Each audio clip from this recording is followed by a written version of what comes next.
Yeah, I got to see this. Trump legitimately confronts the fake news press. And again, inflation is down. Things are moving up. People are making shows talking about they're going to leave the country because things are going so bad. This, that, and that. I'm just sick of people constantly trying to make it seem like we're living in the worst time of our lives. What is the Democrat playbook for the midterms? Is it blaming Trump or is it talking about kitchen table issues? You act like I got the playbook. Listen, I mean, the winning playbook, I think, overall is just communication and education. I think that you can talk about kitchen table issues all you want to, but it comes down to actually having a rapport and making sure that people actually understand what it is that you're talking about. I don't think that we failed to talk about kitchen table issues, but basically Trump was simple and lied, right? Like he said, hey, the price of eggs are high. I'm gonna reduce it on day one.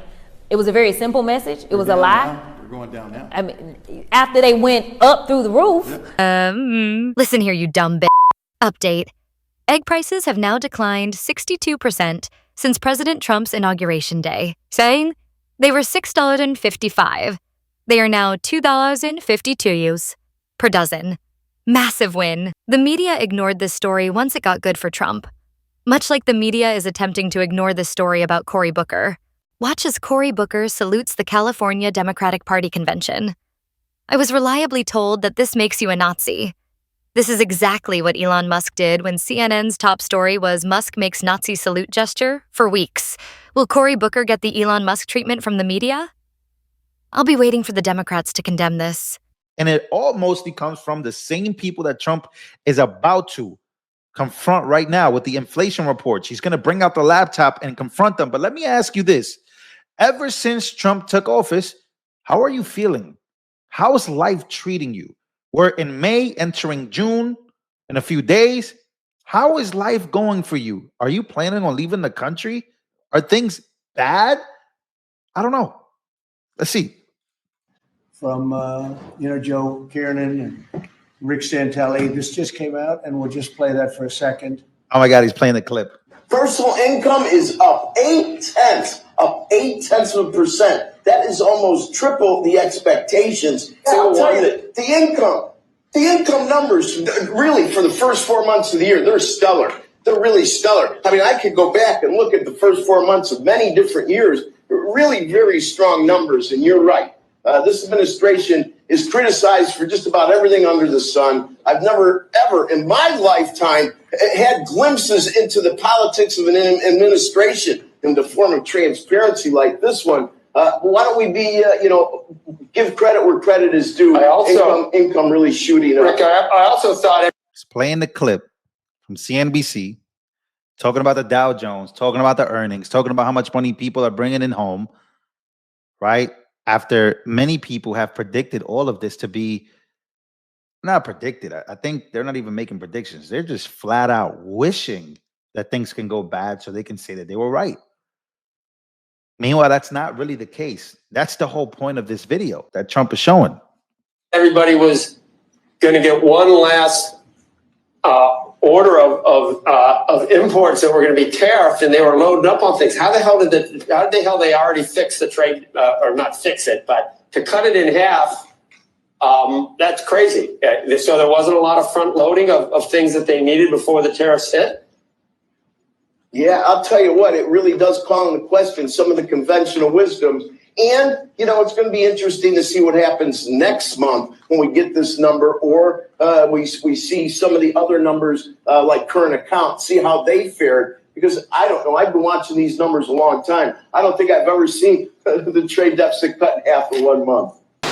All is happening in their polling, but I can tell you in real life that I've had a number of Republicans that approach me as they see me out and they say, hey, I just wanted to let you know that I really like you. Like, we come from completely different parties, but I believe that you are fighting for the people. I believe that you are trying to do what's best for all of us. I may disagree with like how you feel like we get there, but I agree with your fight. And I think that that's what's scary for them, is this idea that it's not just, say, Black folk that are listening to me, right? Or it's not just like super liberal folk, it's this idea that, you know, people who even aren't Democrats would actually listen to what I have to say.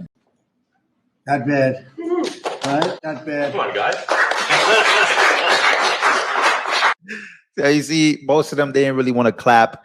So he literally just shows them the video. Speaking of inflation, speaking of earnings, speaking of, you know, the way and where the economy is going, what the effects of the tariffs are really having on the country, and how, you know, for a second things look very scary. I'm not going to be one of them. I'm not going to gaslight you into thinking that things weren't down, but then things have gone back up. Things have become priced in. They're pricing in due to the tariffs. And yeah, he's playing the video literally right in front of the entire media. Like, this is wild. Played it in front of them. And again, people are literally trying to convince themselves that we are living in a very, look, I was in Texas. I am in Texas, but I was driving through a gas station, and I looked at the gas station, right? And I looked at the price, and the price was $2.45 per gallon. And I said, wow, I remember when gas in New York, or gas, I remember gas in Texas also being high, and gas in California still continues to be high, but that's because of the local government there. But throughout the entire country, gas is no longer $3.65, $3.75, or $3.50. Gas has gone down to the $2.90s, $2.70s, $2.60s.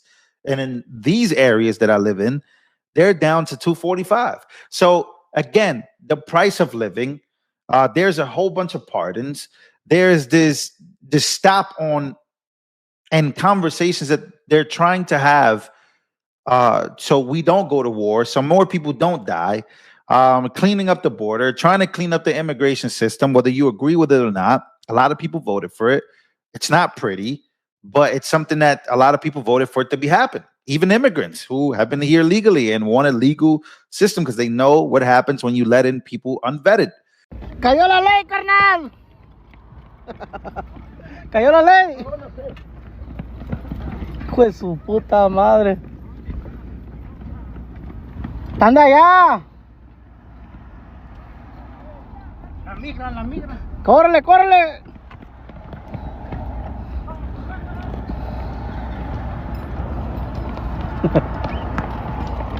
Ay, córrele, córrele, córrele. Se ocupan ayuda, súbese en la troca, les doy un raite. ¿En serio? There's gonna be one floor above us.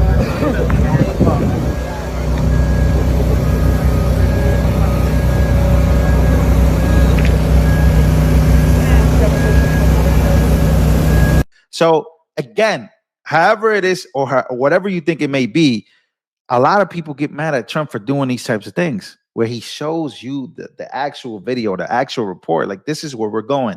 This is where we're headed. So Elon Musk and Donald Trump, this happened during their press conference. Now, Elon Musk also decided to slay a fake news New York Times reporter. Take a listen. The president mentioned that you had to deal with all the slings and arrows during your time at Doge. There's this. Well, some of the people, you know, some of the media organizations in this room are the slingers. Well, so there is a New York Times report today that accuses you of blurring the line between. Is the New York Times, is that the same publication that got a Pulitzer Prize for false reporting on the Russiagate? Is it the same organization? I got to check my Pulitzer. My Pulitzer account. It is. I think the judge just ruled against New York Times for their lies about the Russiagate hoax, and that they might have to give back that Pulitzer Prize. That New York Times. Let's move on. Well, the Republicans on oversight have said they thought that Democrats lied and the White House lied to the American people about the former President Biden's, cognitive decline when people saw it for themselves on the screen, whatever. And so what do you say to those who say the Democrats hurt themselves in that whole deal? I think we did hurt ourselves. I don't think it's for the reasons that you're laying out, but I do think we hurt ourselves because what Democrats tend to do is the Republicans know how to create an ecosystem of commentary, whether it's true or not, right? Because how long have we been talking about the whole Medicaid thing? Like, they will continue to readjust their message, but they are going to have a message and they are going to create an ecosystem of lies, right? And so there were Democrats that fell for it, and we became divided. And that is how it led to this kind of unprecedented moment of Joe Biden stepping down and Kamala Harris running. And so I think that people should have just stuck to their guns about what it is that they knew. Now, obviously, it's not like I've known Joe Biden my whole life, because I haven't. But I can tell you that I literally have had conversations with him, not once, not twice, probably not even 3 times, multiple times. And I never, ever felt like I saw anything that was decline. Now, would I be honest if I said that we don't all decline at some point? Like, there has to be a point, just because we're aging, that there is like a level of kind of fall off that we all have. I think that that's the natural part of aging. It's the same thing that happens with our bodies, right? Like, this is a whole body thing. Like, you probably not running 10 miles anymore like you used to, right? So there is a natural, but does that mean that you're not qualified? Or does it mean that it is so detrimental that it's causing harm? Absolutely not. Because I can remember vividly, when all these stories started to kind of start up, and there was this interview, and actually it wasn't an interview, it was a press conference. It was a press conference, and it had to deal with foreign affairs. And, Joe Biden, anybody know anything about him, they know foreign affairs is like his wheelhouse. And he was so on point. Like, he understood, like, on a whole other level. And frankly, the rest of the world actually respected him. And it's not like, who the world is pissed off at? It wasn't Joe Biden. It's Donald Trump. When you have literally King Charles that's going off in Canada about Trump, when you have Canada, one of our close allies, that's going off about Trump, when you have Mexico, one of our close allies, that's going off about Trump. These are people that had an opportunity to interact with both. And let me tell you, no one claimed that he was unintelligent or that there was some level of decline to where he was unable to comprehend or unable to perform.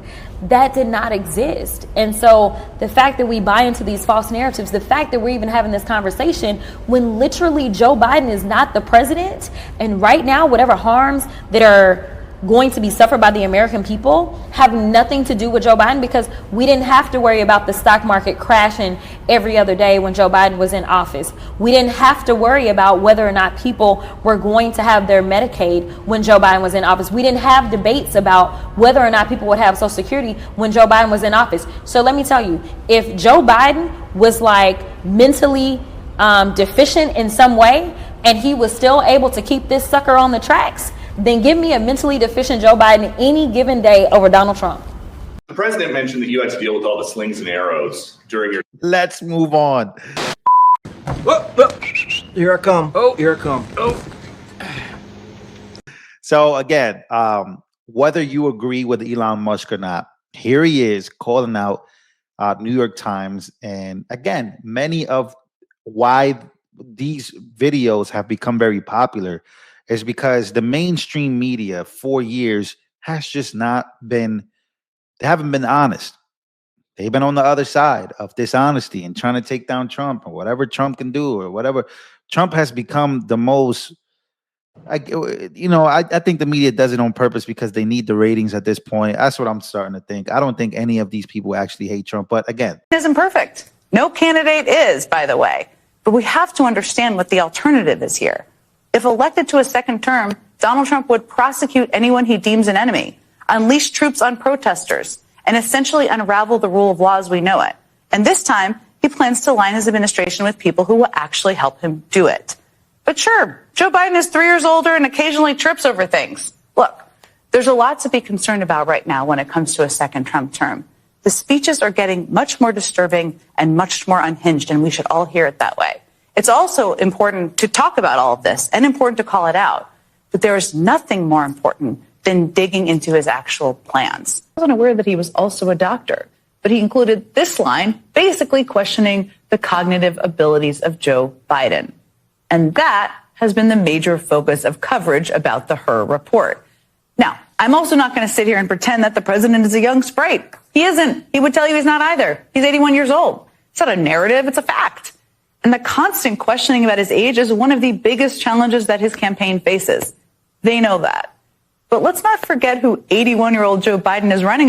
It just goes to him pointing out, hey, the media hasn't been honest. You guys have lied about so much.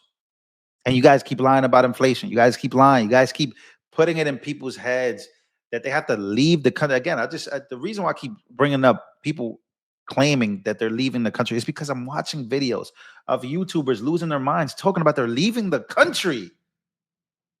Things have gotten so bad. To all the people that are saying July 4th is canceled, Independence Day is canceled, you know what's even better? Is if you left this fucking country. If you are not a proud American and hate being here, then fucking leave. It's that simple.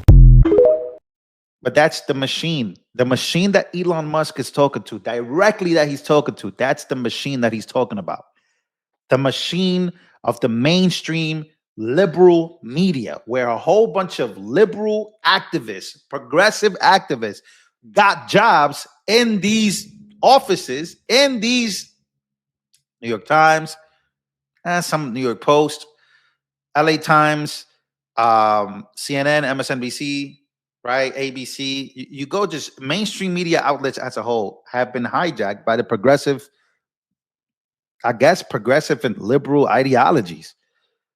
And they even fight each other too. They fight each other. Liberals and progressives fight each other on where the Democratic Party should go. And it so happens on the right wing as well. But again, play the clip entire in front of the, I think this is smart. And I think this is coming from people like Caroline Levitt. Let's play the clip. Show the clip. Play it. Inflation reports. Where are we as a country? Inflation coming in cool, not coming in hot. So again, this is where we're at. We got YouTubers who are liberal, progressive. I think it's progressive commentators by the name of David Pakman. He's talking about he's leaving the country. He wants to prepare. He got 1.2 million views. A lot of people are living scared instead of enjoying their lives. I think that this is the machine. The machine is this strong where it gets you to believe that, you know, you got to prepare to leave the country. And I think that a lot of people, I don't know. I don't know where we're at.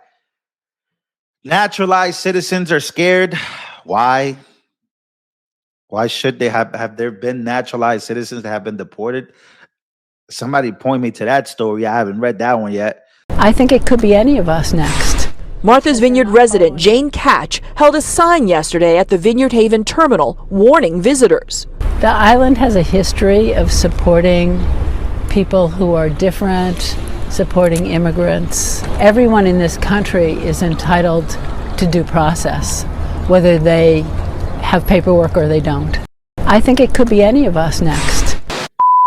So, yeah. Live your life, man. Live your life. Stop this whole, it's just not working anymore. It's not working anymore. I didn't vote for Biden or Trump. I can't stand either party, to be quite honest. That wasn't a bias of mine in terms of shaping my reporting. But like, what was shaping my reporting was, I think the fact that like there were just a lot of people lying to us, and I should have just been more skeptical about the fact that they were lying to us. But there were just so many people on the inside, and so many Democratic legislators and so many members of the cabinet and everything that were just completely gaslighting the country.